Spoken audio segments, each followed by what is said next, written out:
Hello students, in last video we have discussed about relationship between nearest neighbor distance D as length A and radius of the sphere, that is small r. Now in this video we are going to discuss about calculation of density of a cubic unit cell. अब हमें ये पता होना चाहिए कि density है उसका formula क्या होता है। यदि हमें डेंसिटी कैलकुलेट करनी है तो उसका फॉर्मूला क्या होगा, density of cubic unit cell. हम किसी भी सेल की यदि डेंसिटी निकालते हैं, यदि हम किसी भी ऑब्जेक्ट की डेंसिटी निकालते हैं, कोई भी मटेरियल ऑब्जेक्ट है तो वो हम कैसे निकालते हैं, डेंसिटी का फॉर्मूला क्या होता है, मास पर यूनिट वॉल्यूम। तो यहाँ हम density of cubic unit cell निकाल रहे हैं तो फॉर्मूला क्या होगा, मास ऑफ यूनिट सेल, जो हमारी क्यूबिक यूनिट सेल है उसका mass divide by volume of the cubic unit cell, volume of the cubic unit cell की मास पर यूनिट वॉल्यूम हमारी क्या होगी, डेंसिटी क्या होगी हमारी, मास पर यूनिट वॉल्यूम, ये हमारी डेंसिटी होगी। अब हम देखेंगे कि डेंसिटी को हम रो से डिनोट करते हैं, रो से डिनोट करेंगे, वॉल्यूम को हम वी से डिनोट करते हैं। अब हमें जो मास ऑफ यूनिट सेल है वो कैलकुलेट करना है, तो मास ऑफ यूनिट सेल कैसे कैलकुलेट करेंगे, मास ऑफ यूनिट सेल का मास यदि हमें कैलकुलेट करना है तो हमें देखना है कि यूनिट सेल में नंबर ऑफ एटम्स कितने हैं, मल्टीप्लाइड में एक एटम का मास कितना है। तो हम क्या लिखेंगे, number of atoms in unit cell में कितने हमारे पास नंबर ऑफ एटम्स है जिसको हम जेड से डिनोट करते हैं। मल्टीप्लाइड में क्या हो गया, एक एटम का मास क्या होगा, मास ऑफ एन एटम, जिसको हम स्मॉल m से डिनोट करते हैं। अब यदि एक एटम का मास निकालना है वो हम कैसे कैलकुलेट करते हैं, हमारे पास कोई भी एलिमेंट है, गिवन होगा कि ये एलिमेंट है एफसीसी क्रिस्टलाइज हो रहा है, बीसीसी क्रिस्टलाइज हो रहा है, तो उस एलिमेंट का हमें एटॉमिक मास गिवन होगा। तो हम क्या करेंगे, उसके एटॉमिक मास को एवोगैड्रोस नंबर से डिवाइड कर देंगे, तो वो हमारा क्या आएगा, मास ऑफ एन एटम। जैसे हमें एक एटम का मास निकालना है, मास of an atom small m, कैसे निकालेंगे हम, जो हमारा एटॉमिक मास है उस एलिमेंट का हम क्या लिखेंगे, atomic mass of an element, उस एलिमेंट का जो एटॉमिक मास है जिसको हम कैपिटल M से डिनोट करते हैं, और डिवाइड बाई क्या हो गया, एवोगैड्रोस नंबर, इसको आप Na से डिनोट करते हो। तो आप ये देख रहे हो कि जो एक एटम का मास निकालना है, कैसे निकालोगे, जो एटॉमिक मास होगा उस एलिमेंट का डिवाइड बाई एवोगैड्रोस नंबर। क्यों निकालते हो, जैसे सपोज करो मैंने सोडियम का एग्जांपल लिया है, तो जो ये सोडियम का मास 23 है, ये एक सोडियम एटम का मास नहीं है, बल्कि ये Avogadro's number of sodium atom का मास है। तो जो ये 23 मास है इसको हम कैपिटल M से डिनोट करेंगे, और जो 23 मास है ये कितने एटम्स का मास है, एवोगैड्रोस नंबर ऑफ एटम्स का मास है। ये किसकी वैल्यू है, एवोगैड्रोस की। तो इतने एटम्स का मास क्या है हमारा, कैपिटल M। एक एटम का मास क्या होगा, जो टोटल मास है, एवोगैड्रोस नंबर ऑफ एटम का मास क्या है, कैपिटल M, दैट इज 23। तो एक एटम का मास क्या होगा, 23 डिवाइड बाई एवोगैड्रोस। तो हम क्या करेंगे, मास ऑफ एन एटम निकालना है तो हम उसको mass, atomic mass of an element divided by क्या करेंगे, एवोगैड्रोस नंबर। अब हम देखेंगे कि हमें यहां से डेंसिटी कैलकुलेट करनी है, तो यहां से डेंसिटी को हम किस से डिनोट करते हैं, रो से डिनोट करते हैं।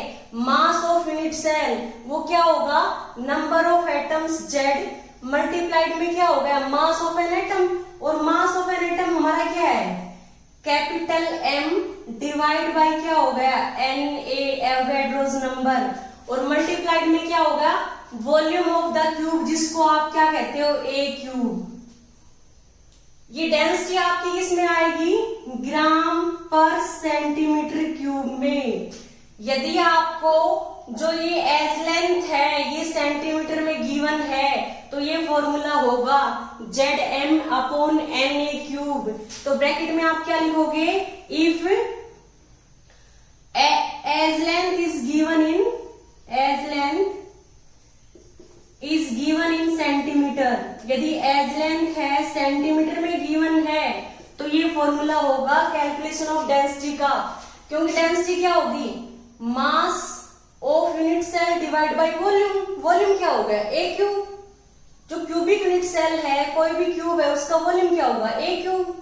तो यहाँ पे हमें मास ऑफ यूनिट सेल निकालना है, वो कैसे निकालेंगे नंबर ऑफ एटम्स कितने यूनिट सेल में multiplied by mass of one atom या मास ऑफ एन एटम। तो मास ऑफ एन एटम कैसे निकालेंगे, जो हमारा एटॉमिक मास एलिमेंट का डिवाइडेड बाय एवोगैड्रोस नंबर। तो यहां से स्मॉल एम की जगह पे हम क्या करेंगे capital M divide by N A, और मल्टीप्लाइड में क्या हो गया वॉल्यूम ऑफ द क्यूब। तो Z M upon N A cube, ये डेंसिटी को कैलकुलेट करने का फॉर्मूला हो गया। कब, जब आपको एज लेंथ किस में गिवन है सेंटीमीटर में। यदि आपको एज लेंथ पिकोमीटर में गिवन है तो 1 पिकोमीटर है उसमें 10 की पावर -12 मीटर होते हैं। तो सेंटीमीटर निकालने के लिए 10 की पावर -12 मीटर की जगह पे हम क्या करेंगे 10 की पावर 2 सेंटीमीटर, वो 10 की पावर -10 सेंटीमीटर आ जाएगा। तो हम ये देखते हैं कि डेंसिटी का फॉर्मूला क्या होगा जमुना रिवर की डेंसिटी ZMNA जमुना। तो जमुना से आप डेंसिटी को कैलकुलेट करने का फॉर्मूला याद रख सकते हो जमुना ZMNA क्यूब। तो ये जमुना रिवर की डेंसिटी हमारी क्या होगी जमुना रिवर की डेंसिटी, इसको याद रखने का फॉर्मूला है। अब हम देखते हैं यदि हमें if edge length given in picometre, यदि एज लेंथ है is given in picometre then हमारा वॉल्यूम क्या होगा volume of cubic unit cell वो हमारा क्या हो जाएगा ए क्यूब होता है। तो ए हमारी किस में है पिकोमीटर में है, और 1 पिकोमीटर कितने सेंटीमीटर के इक्वल है 10 की पावर -10 सेंटीमीटर के इक्वल। तो यहां से हमारा वॉल्यूम क्या आ जाएगा ए क्यूब मल्टीप्लाइड में 10 की पावर -30 सेंटीमीटर क्यूब। तो यदि हमारी जो एज लेंथ है वो पिकोमीटर में गिवन है तो हम क्या करेंगे जो volume of cubic unit cell है उसको कैलकुलेट करेंगे। तो हम ए क्यूब होता है बट ये ए पिकोमीटर में गिवन है तो 1 पिकोमीटर किसके इक्वल है 10 की पावर -10 सेंटीमीटर के, क्योंकि हमें पता है 1 पिकोमीटर किसके इक्वल है 10 की पावर -12 मीटर के, और 1 मीटर है वो 10 की पावर 2 सेंटीमीटर के इक्वल है, मींस 100 सेंटीमीटर के इक्वल है। तो यहां से क्या आएगा 1 पिकोमीटर इक्वल टू 10 की पावर -12 मीटर की जगह पे 10 की पावर 2 सेंटीमीटर। तो यहां से क्या आ गया 10 की पावर -10 सेंटीमीटर। तो हम देख रहे हैं 1 पिकोमीटर में कितने सेंटीमीटर होते हैं 10 की पावर -10 सेंटीमीटर। तो a इंटू 10 की पावर -10 सेंटीमीटर का क्यूब करेंगे तो a क्यूब इंटू 10 की पावर -30 सेंटीमीटर क्यूब। अब यदि हमें डेंसिटी निकालनी है तो हम कैसे निकालेंगे ZM अपॉन हमारा क्या हो गया ए क्यूब की जगह पे हम क्या लिखेंगे ए क्यूब इंटू 10 की पावर -30। ये हमारे किस में आएगी ग्राम पर सेंटीमीटर क्यूब में, क्योंकि ए क्यूब और इंटू क्या है 10 की पावर -30 भी हमने क्या है क्योंकि हमारी पिकोमीटर में गिवन थी। तो ये फॉर्मूला हो जाएगा हमारा डेंसिटी को कैलकुलेट करने का। तो आपको ध्यान रखना है डेंसिटी को हम कैसे कैलकुलेट करेंगे ZM upon NA cube. Z का मीन्स क्या है कि नंबर ऑफ एटम्स कितने हैं। मान लो कि हमारी यदि सिंपल क्यूबिक यूनिट सेल है तो जेड की वैल्यू 1 है, यदि एफसीसी है तो जेड की वैल्यू क्या है 4 है, यदि बीसीसी है तो जेड की वैल्यू क्या है 2 है। कैपिटल एम का मीन्स क्या है, यदि हम एलिमेंट की बात कर रहे हैं कि कोई भी एलिमेंट हमें गिवन है कि ये एलिमेंट है क्रिस्टलाइज एज एफसीसी या बीसीसी, तो उसका जो एटॉमिक वेट होता है वो हम यहाँ पे लेंगे कैपिटल एम। Na का मीन्स एवोगैड्रोस नंबर है जिसकी वैल्यू किसके इक्वल होती है 6.022 इंटू 10 की पावर 23, और A हमारी क्या हो गई एज लेंथ हो गई। तो ये हमारा डेंसिटी को कैलकुलेट करने का फॉर्मूला है। अब हम इसी फॉर्मूला के रिगार्डिंग और डेंसिटी कैलकुलेट करने के रिगार्डिंग कुछ इंपॉर्टेंट पॉइंट्स डिस्कस करते हैं।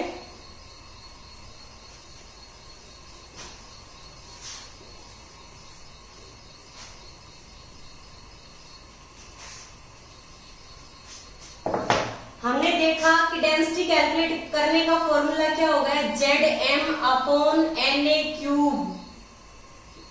यदि हमारी क्या है ग्राम पर सेंटीमीटर क्यूब होगी, जो डेंसिटी को की जो यूनिट है वो ग्राम पर सेंटीमीटर क्यूब होगी। ये कब है, if edge length A is in centimetre. यदि आपको सेंटीमीटर में एज लेंथ गिवन है तो ये फॉर्मूला है।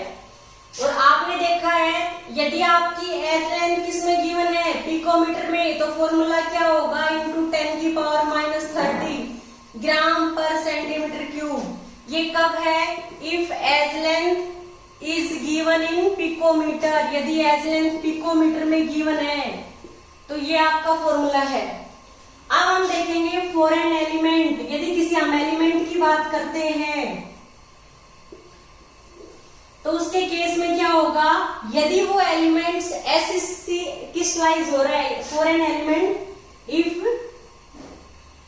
एलिमेंट क्रिस्टलाइजेस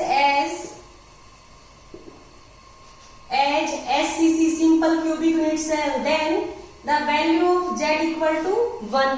क्योंकि सिंपल क्यूबिक में क्या होते हैं पार्टिकल्स ओनली कॉर्नर पे प्रेजेंट होते हैं। कॉर्नर कितने होते हैं 8, कंट्रीब्यूशन क्या होता है 1/8, तो जेड की वैल्यू क्या आ गई 1। और यदि एफसीसी क्रिस्टलाइज होगा तो आपको पता है कॉर्नर के साथ साथ पार्टिकल्स कहाँ प्रेजेंट होंगे, फेस के सेंटर पे। कॉर्नर्स क्या होते हैं 8, कंट्रीब्यूशन क्या होता है 1/8, प्लस क्या होगा फेस कितनी होगी 6, कंट्रीब्यूशन क्या होता है हाफ, तो टोटल कितना आएगा 4। और यदि कोई एलिमेंट्स बीसीसी क्रिस्टलाइज होता है तो जेड की वैल्यू हमारी क्या आ गई 2। क्लियर, आपको जेड एससीसी है सिंपल क्यूबिक यूनिट सेल है तो जेड की वैल्यू 1 लेनी है, एफसीसी है तो जेड की वैल्यू 4 और बीसीसी है तो जेड की वैल्यू 2।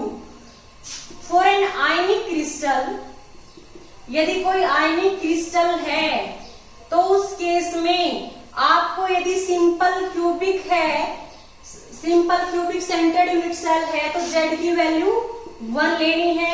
यदि एफसीसी है तो आपको जेड की वैल्यू 4 लेनी है। और यदि बीसीसी है, लाइक मैंने सीजियम क्लोराइड आयनिक क्रिस्टल है, सीजियम पॉजिटिव है, क्लोराइड 1 है, तो इस केस में जेड की वैल्यू आपको 1 ही पुट करनी है। ये इंपॉर्टेंट पॉइंट है। यदि आपका कोई आयनिक क्रिस्टल है और वो बीसीसी क्रिस्टलाइज हो रहा है तो आपको क्या करना है जेड की वैल्यू 1 लेनी है। और आयनिक क्रिस्टल के केस में यदि आपको एज लेंथ ए निकालनी है और आपको distance between the ions given है तो आप क्या करोगे, यदि आपको एज लेंथ ए कैलकुलेट करनी है और आपको distance between cation and anion given है तो आप कैसे कैलकुलेट करोगे, 2 मल्टीप्लाइड में डिस्टेंस बिटवीन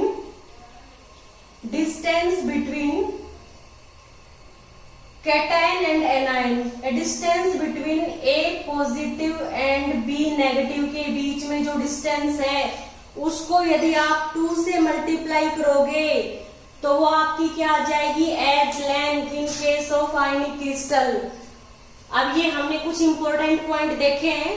अब हम डेंसिटी को कैलकुलेट करने के जो ये हमारा जो हमने टॉपिक पढ़ा है calculation of density of cubic crystal, इसके ऊपर बेस्ड कुछ न्यूमेरिकल डिस्कस करते हैं।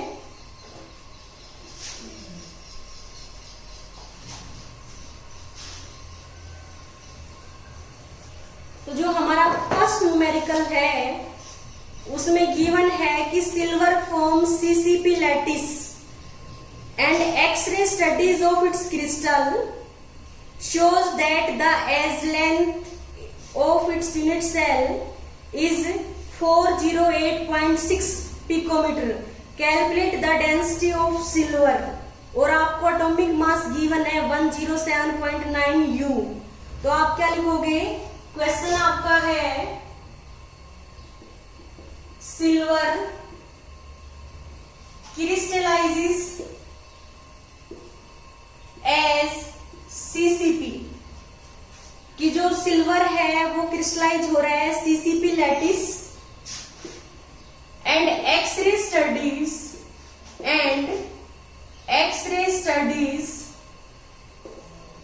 जो एक्सरे स्टडी है उसकी हेल्प से हम क्रिस्टल की स्टडी करते हैं।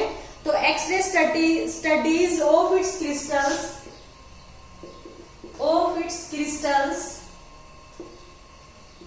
इसके यदि हम क्रिस्टल्स की एक्सरे स्टडीज करते हैं तो हमें पता चलता है the edge length of unit cell is 408.6 picometer. Calculate the density of the unit cell. Calculate the density of the unit cell. आपको इस यूनिट सेल की डेंसिटी निकालनी है और आपको गिवन क्या है? Given that atomic mass of silver equal to 107.9 U का मीन्स क्या होता है? Atomic mass unit. अब आपको डेंसिटी कैलकुलेट करनी है तो जो डेंसिटी कैलकुलेट करने का फॉर्मूला अभी हमने डिस्कस किया है कि डेंसिटी हम कैसे कैलकुलेट करेंगे। तो हम ये देखेंगे कि जो डेंसिटी हम कैलकुलेट कर रहे हैं उसका फॉर्मूला क्या होता है? Zm/Na³। मैंने क्या बताया था? यदि आपको एज लेंथ है वो पिकोमीटर में गिवन है तो नीचे आप क्या करोगे? सेंटीमीटर में चेंज करने के लिए 10⁻⁻30 और यूनिट क्या होगी इसकी? ग्राम पर सेंटीमीटर क्यूब। अब आप ये देखो सिल्वर क्रिस्टलाइजेज एज सीसीपी, तो सीसीपी हमारी किसके इक्विवेलेंट होती है? एफसीसी के इक्विवेलेंट। तो एफसीसी में जेड की वैल्यू क्या होती है? 4, क्योंकि एफसीसी में पार्टिकल्स कहां प्रेजेंट होते हैं? कॉर्नर, और प्लस क्या होते हैं? Face centre. तो कॉर्नर कितने हैं हमारे? किसी भी यूनिट सेल में कॉर्नर क्या होते हैं? 8। कंट्रीब्यूशन क्या होता है? 1/8। फेस कितनी है? 6। फेस सेंटर पे कोई पार्टिकल प्रेजेंट है उसका कंट्रीब्यूशन क्या होगा? हाफ। तो यहाँ से क्या आ गया? 1 + 3 = 4। तो z की वैल्यू क्या आएगी हमारी? 4। m हमें गिवन है, कितना गिवन है? जो एटॉमिक मास है वो 107.9 U। ये n है, यहाँ पे ये Na है एवोगैड्रोस नंबर। तो Na की वैल्यू क्या होती है एवोगैड्रोस नंबर की? 6.022 × 10⁻23। और एज लेंथ हमें गिवन है 408.6। तो अब हम फॉर्मूला पुट करेंगे और इसकी वैल्यू कैलकुलेट करेंगे। तो रो इक्वल टू हमारा क्या आ गया? Zm/Na³। तो z हमारा क्या है? 4। m की वैल्यू क्या है? 107.9 डिवाइड में क्या हो गया हमारा? Na क्या है? Avogadro's number 6.022 × 10⁻23 into edge length हमारी क्या है? 408.6। इस पूरे का क्या हो जाएगा? क्यूब। और इंटू क्या होगा? 10⁻⁻30। यूनिट क्या आएगी? ग्राम पर सेंटीमीटर क्यूब। जब हम इसको सोल्व करेंगे तो हमारा आंसर क्या आएगा? 10.5 ग्राम पर सेंटीमीटर क्यूब। ये हमारी डेंसिटी आ गई इस यूनिट सेल की जिसमें सिल्वर क्रिस्टलाइज हो रहा है एज सीसीपी। तो आपने इस न्यूमेरिकल को देखा कि इसमें हमने डेंसिटी कैलकुलेट करनी है। डेंसिटी का फॉर्मूला क्या होता है? Zm/Na³। यदि आपको एज लेंथ पिकोमीटर में गिवन है तो इनटू क्या करोगे आप 10⁻30 ग्राम पर सेंटीमीटर क्यूब। आपको पता है यदि आपका क्रिस्टल है सीसीपी क्रिस्टलाइज हो रहा है, सीसीपी किसके इक्विवेलेंट है एफसीसी के, तो जेड की वैल्यू क्या होगी 4। एटॉमिक मास है जो कैपिटल एम वो आपको गिवन है, सिल्वर का कितना होता है 107.9। एवोगैड्रोस नंबर की वैल्यू क्या है 6.022 इंटू 10⁻23। एज लेंथ आपको गिवन है 408.6 का क्यूब इंटू 10⁻30। सारी वैल्यू पुट करने के बाद डेंसिटी हमारी क्या आ गई 10.5 ग्राम पर सेंटीमीटर क्यूब। अब हम नेक्स्ट न्यूमेरिकल डिस्कस करते हैं। कैलकुलेट द नेक्स्ट जो हमारा न्यूमेरिकल है उसमें हमें एवोगैड्रोस नंबर की वैल्यू कैलकुलेट करनी है और सारा डाटा है वो हमें गिवन है। तो नेक्स्ट न्यूमेरिकल हमारा है calculate the value of Avogadro's number from the following data. Calculate the value of Avogadro's number from following data और डाटा हमें क्या गिवन है वो देखना है। डेंसिटी ऑफ NaCl हमें गिवन है density rho of NaCl equal to 2.365 gram per centimeter cube. इतनी हमें डेंसिटी गिवन है 2.165 है 2.165 gram per centimeter cube. Distance between Na positive and Cl negative in NaCl are 281 picometer. तो हमें क्या given है distance between Na positive and Cl negative in NaCl equal to 281 picometer.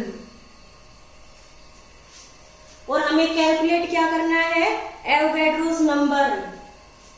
तो आप देखते हो NaCl है, NaCl हमारा क्या हो गया आयनिक कंपाउंड हो गया।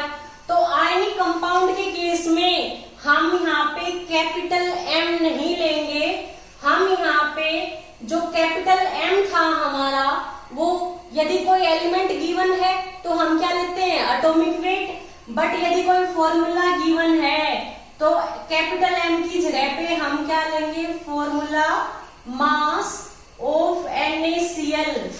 NaCl का हम फॉर्मूला मास लेंगे तो क्या होगा हमारा सोडियम का मास क्या होता है 23, क्लोरीन का मास कितना होता है 35.5। तो यहां से क्या हो गया 58.5। ये हमारा क्या आ गया NaCl का फॉर्मूला मास आ गया 58.5 ग्राम पर मोल। एक मोल जो हमारा NaCl है उसका मास कितना आ गया सोडियम का mass that is 23 plus chlorine का मास क्या होता है 35.5 इक्वल टू क्या आ गया 58.5 ग्राम पर मोल। अब हम देखेंगे कि हमें एज लेंथ निकालनी है। तो मैंने अभी आपको कुछ टाइम पहले ये डिस्कस किया था कि यदि आपको एज लेंथ निकालनी है किसी भी आयनिक कंपाउंड की तो आप कैसे निकालोगे एज लेंथ ऑफ NaCl आपको निकालनी है तो 2 मल्टीप्लाइड में distance between cation and anion. तो आप क्या लिखोगे distance between Na positive and Cl negative. तो ये कितना आ गया 2 इंटू 281 पिकोमीटर। तो ये हमारा आ गया 2 1 जा 2 हो गया 2 8 जा क्या हो गया 16 और ये 562 पिकोमीटर आ गया। यदि आपको इसको सेंटीमीटर में चेंज करना है तो आप क्या करोगे 10⁻−10 सेंटीमीटर लिखोगे क्योंकि 1 पिकोमीटर किसके इक्वल होता है 10⁻−10 सेंटीमीटर के इक्वल होता है। अब आपको ये पता होना चाहिए कि जो NaCl है उसमें क्लोराइड आयन है वो CCP अरेंजमेंट में होते हैं और NaCl हमारा जो क्रिस्टल है वो CCP क्रिस्टलाइज होता है Cl नेगेटिव हमारे CCP अरेंजमेंट में होते हैं। ये कॉर्नर्स के साथ साथ क्या होता है, क्योंकि हमारा CCP है वो FCC के इक्विवेलेंट होता है, तो Cl नेगेटिव है वो कॉर्नर के साथ साथ फेस के सेंटर पे प्रेजेंट होते हैं। तो यदि हमारा कोई क्रिस्टल है वो FCC क्रिस्टलाइज होता है तो Z की वैल्यू क्या होती है 4। Na पॉजिटिव है वो एज सेंटर पे और बॉडी सेंटर पे प्रेजेंट होते हैं, और Cl नेगेटिव होते हैं वो CCP अरेंजमेंट में होते हैं। तो हम क्या कहते हैं, जो NaCl है वो CCP क्रिस्टलाइज होता है, तो Z की वैल्यू क्या हो गई 4 हो गई। अब हम डेंसिटी का फॉर्मूला हमें पता है Zm अपॉन क्या हो गया हमारा Na क्यूब। यदि पिकोमीटर में गिवन था उसको हमने सेंटीमीटर में चेंज कर लिया, तो यहाँ से हमें एवोगैड्रोस नंबर की वैल्यू निकालनी है, Na की वैल्यू निकालनी है। तो हम कैसे निकालेंगे, एवोगैड्रोस नंबर की वैल्यू निकालनी है तो ये डेंसिटी इधर नीचे आ जाएगी, तो Zm upon rho into A cube. Z की वैल्यू क्या है, क्योंकि NaCl FCC क्रिस्टलाइज हो रहा है तो Z की वैल्यू क्या है 4 है। यहाँ पे कैपिटल M क्या हो गया, फॉर्मूला मास, क्योंकि NaCl हमारा क्या है, एक आयनिक कंपाउंड है, इसमें कैटायन और एनायन है, तो एक फॉर्मूला बन रहा है NaCl। तो इस केस में हम क्या लेंगे, NaCl का फॉर्मूला मास डिवाइड में क्या हो गया डेंसिटी। डेंसिटी कितनी हमें गिवन है, डेंसिटी ऑफ NaCl 2.165 मल्टीप्लाइड में क्या हो गया A क्यूब। ये हमारी एज लेंथ है, इसका क्यूब क्या करेंगे 562 इंटू 10 की पावर -10 है, हम इसका क्यूब करेंगे। तो यहाँ से जब हम सोल्व करेंगे तो वो हमारी एवोगैड्रोस नंबर की वैल्यू आएगी, और वो कितनी आएगी 6.09 इंटू 10 की पावर 23। 6.09 इंटू 10 की पावर 23। एवोगैड्रोस नंबर का मीन्स क्या है, इतने एटम्स है पर मोल में। तो एक मोल में कितने एटम्स है हमारे 6.09, और हमने देखा था जो हमारा एवोगैड्रोस नंबर है उसकी वैल्यू क्या होती है 6.022 इंटू 10 की पावर 23। ये वैल्यू क्या है, नियरली इक्वल है 6.0 इंटू 10 की पावर 23। तो ये हमारी एवोगैड्रोस नंबर की वैल्यू आ गई।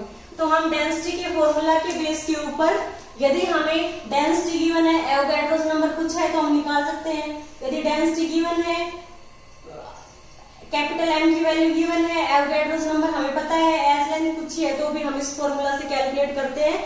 और यदि हमें मास गिवन है, एज लेंथ गिवन है और डेंसिटी, हमने इस लेक्चर में डेंसिटी का जो फॉर्मूला है उसको कैसे ड्राइव करते हैं वो डिस्कस किया है, उसके रिगार्डिंग कुछ इंपॉर्टेंट पॉइंट थे वो डिस्कस किए हैं, और साथ में कुछ न्यूमेरिकल जो कैलकुलेशन ऑफ डेंसिटी का जो फॉर्मूला है उसके ऊपर बेस्ड है वो हमने डिस्कस किए हैं। यदि आपको इस लेक्चर में कोई भी डाउट हो प्लीज आप हमें कमेंट बॉक्स में कमेंट कीजिएगा, हम उसका सॉल्यूशन पोस्ट करेंगे। Thank you students.